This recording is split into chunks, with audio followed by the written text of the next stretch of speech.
Yo, what's good everybody? My name's Alckemy. Welcome to the channel. Today we're going to be talking about why I think Infiltrator 2 is probably like the perfect companion app to anything techno, house, 4/4 related, just because of the nature of the genre and why this effect suite does so well with like step sequencing as a whole.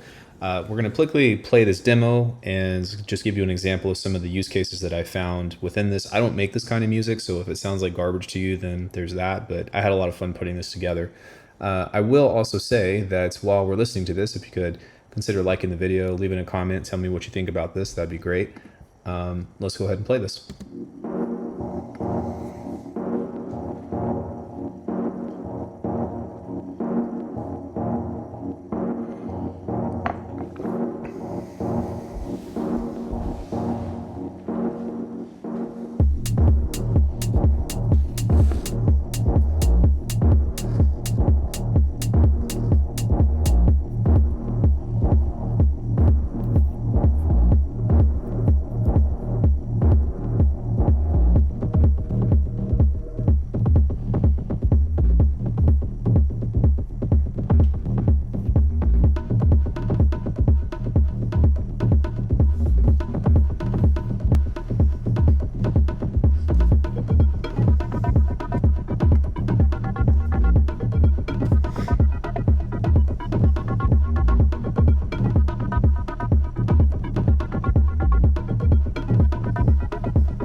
So obviously, these are just the different parts of which this arrangement can be laid out, and that's typically how I would do this if I were to make a dub techno or I don't know, kind of deep housey type of tune.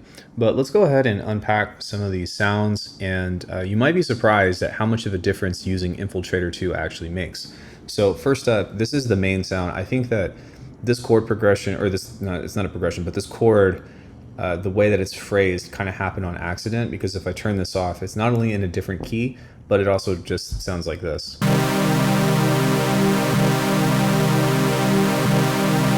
Pretty exciting, right? But when we turn on Infiltrator, it sounds kind of like this.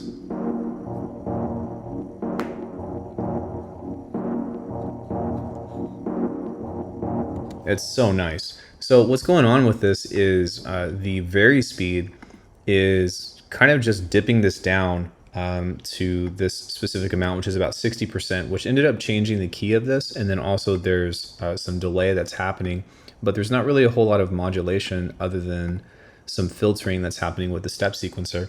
But I mean, as you can tell, that's like instant dub techno, stabs and donks and plucks and stuff kind of really make up the genre. But yeah, I mean, just taking some basic sine waves, and to me that sounds really spacey and makes it sound way more interesting than just if I were to do this with like a low pass filter or something.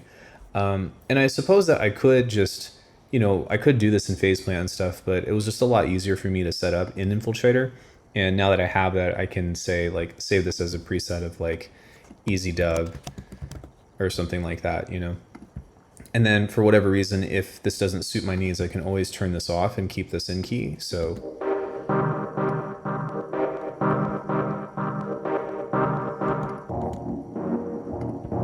right, so that's totally fine. And for me, like sometimes changing the key is taboo of things, especially if you're a beginner. But for me, I just kind of opened up an EQ and was like, okay, what's the fundamental? And then when I brought the bass line in, it was like, all right, perfect. So the next thing that we have is this little guy right here, which is very subtle, but just adds a little bit of character to the rest of the sound.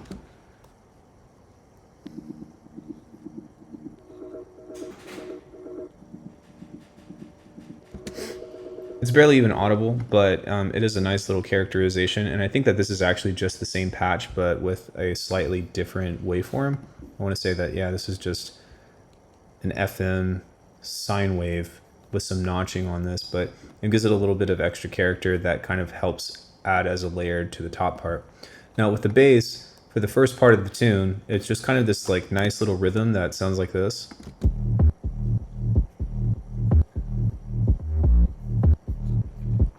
And then once we get to just the kick, then we actually turn on Infiltrator, and that's where we're using this as a delay or a polyrhythm generator, but it sounds really cool. And what I'm doing is I'm monoing the low end of this to just try to create some groove. It might be more useful to take out the low end, but again, I'm still in like the creation aspect of the tune, so I'm not too worried about it. But even just from a means of making something that sounds interesting,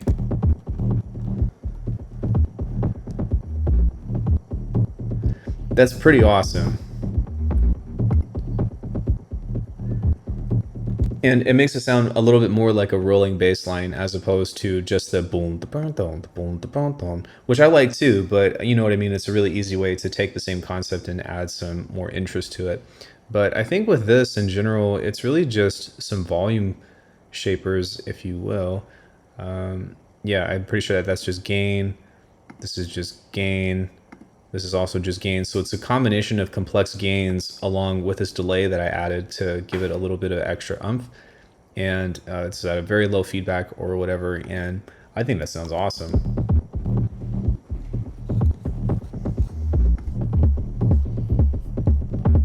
Bring in the bongos.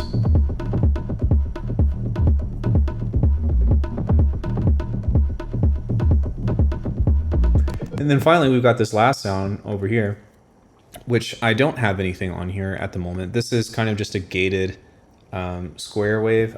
Well, it's a sine wave, but it makes it sound like a square wave based off of the things that I have on here. And then we've got a transgate on this, so which sounds pretty cool. But if we were to apply something like this on here, I wonder how many clicks I'd have to go in order to find something that's either usable or close to being usable. So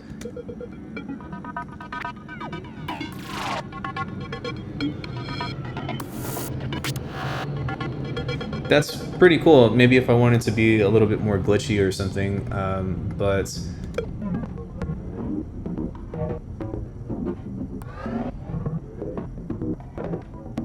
so that was actually pretty cool. So I wonder if there's a way to maybe use just the first part of this, because when it went boom, ba-doom, boom, da-doom, like that's a really cool way that maybe we can add a little bit more interest to this as a whole. So let's set this to like 1/2 and see if that will do anything for us.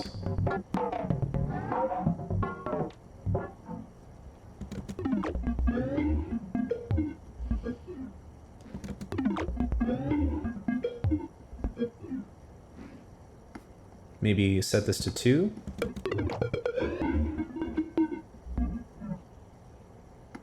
Okay, maybe keep this back at 1.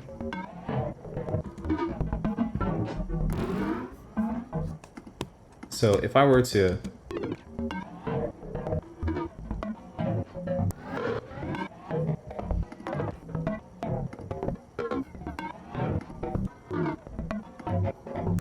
yeah, so what I could also do is just take the first part of this with a rolling sampler or something.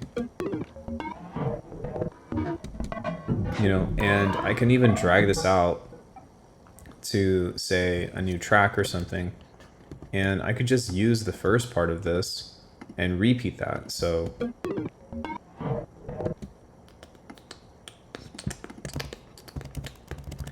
if I were to mute this now and maybe, you know, add some characterization to this, we might even want to increase the gain or something.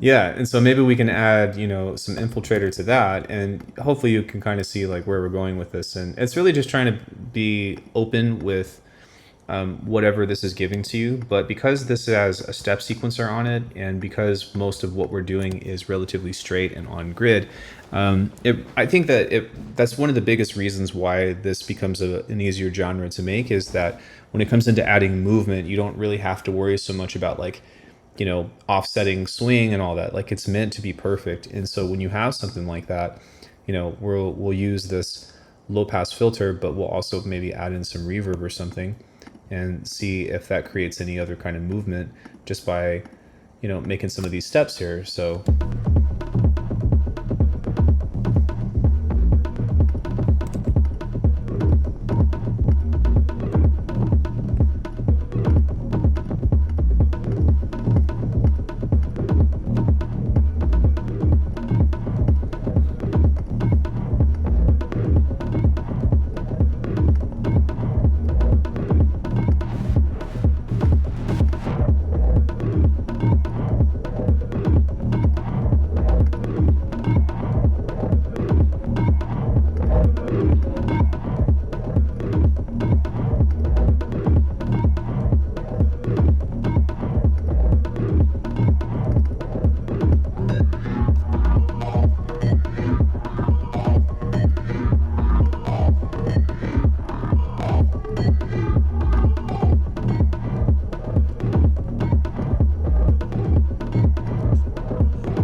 Fun fact, I didn't know this, but Saturn II actually has a built-in clipper to it, which is also multiband.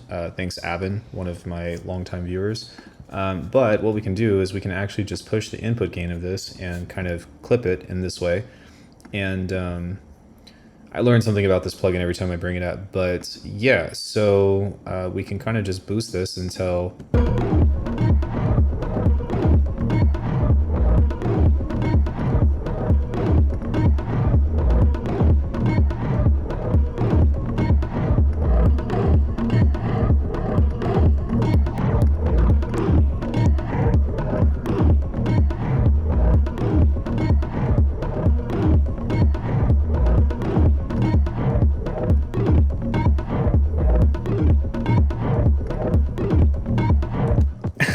Yeah, I mean, that's really cool. And so, just adding something that's a little bit more rhythmic kind of helps us figure out, something else that we could add to this as a layer, or, we could even use this as a secondary part. So we can move this over here.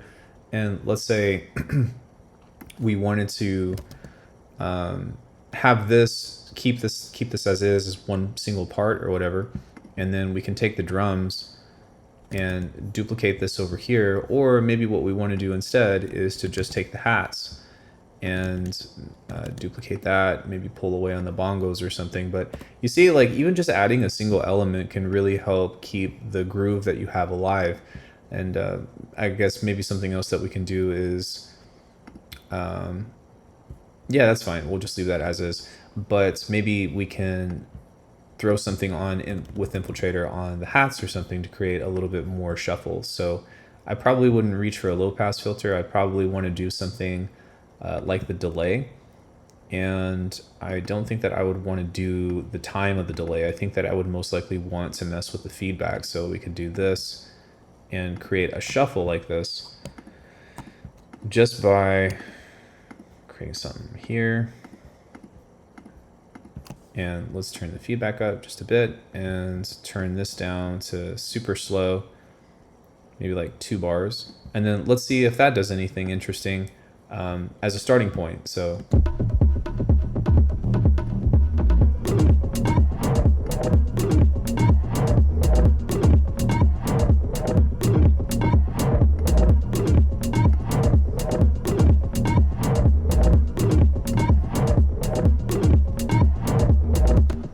So I don't know if you heard it or not, but it added an extra layer of those hats that created a delay. And that's something that's pretty common that, any house producer or even hip hop or something uses, where they use a delay, because what it does is it offsets, or not offsets, but it creates a smaller velocity of the same sound that will kind of fade out over time. So it's kind of like a cheat sheet, whereas normally what we would be doing is something like this.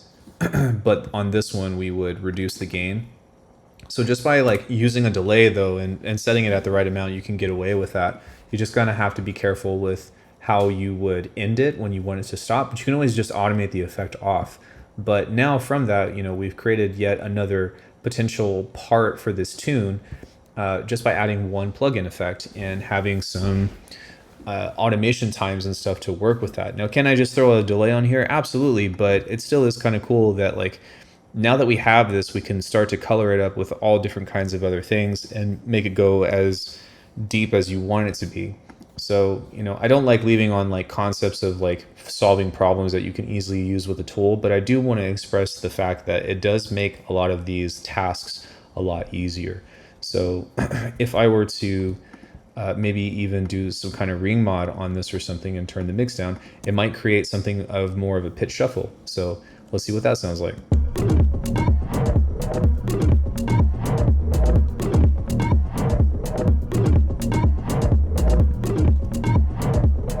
So to me, this makes it sound a little bit more like a shaker, and that kind of softens the sound up as a whole. And what we could even do is perhaps use this in parallel to where we just turn the mix down. So now we've got a consistent offbeat hi-hat, and then this should be shuffling in the background too. So.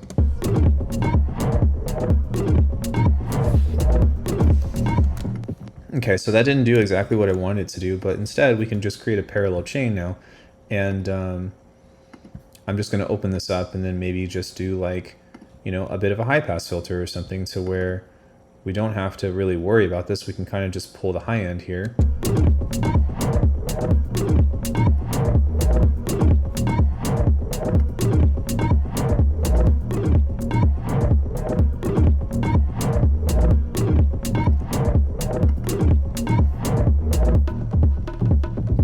So as you can tell, we created a secondary rhythmic layer with this while still preserving the original just by grouping the track. So hopefully like this just gives you some insight about how useful this can be with a genre like this, even though this isn't my kind of genre. It's just something that I came up with that was like, oh, this is kind of nice. And I enjoy the vibe that I've created with this. But using this in real time is usually the goal about what I would try to like help teach you all about a plugin over. So like as opposed to just doing some abstract sound design stuff, which granted there's a time and place for that. The thing about Infiltrator is that even while I am doing very minimal, but granted while I'm working on a tune like this that is in its early stages, you can see how this can be extremely helpful in helping you get more out of the things that you already have. And that opens up the whole rabbit hole about why resampling is important, which I've got tons of videos on my channel about why that is just like the holy grail of sound design. But in any case, if Infiltrator is as far as you get, or maybe you know how to do this in Snap Heap, or maybe you have built your own step sequence rack or something like that, you're more than welcome to do that. Don't think that it's necessarily just about the plugin, although this dang sure makes it a lot more convenient. So thank you all. I guess one thing I'll leave with is that at 20,000 subscribers, I am doing a giveaway for DisTube Culture. If you know my channel, you know that I do stuff with distortion and like crazy amounts of just breaking sounds, and DisTube is no exception. It's something that I throw on my drums all the time now. It goes on almost every single drum just because it sounds so good. You could get it for free if you help me get to 20,000 subscribers. So that might be you. I don't know how I'm going to do the giveaway yet, but we'll figure it out. But in any case, thank you all so much for watching. I hope that you have a wonderful rest of your weekend. Or I guess whenever you're watching this, rest of your day, night, whatever. Bye.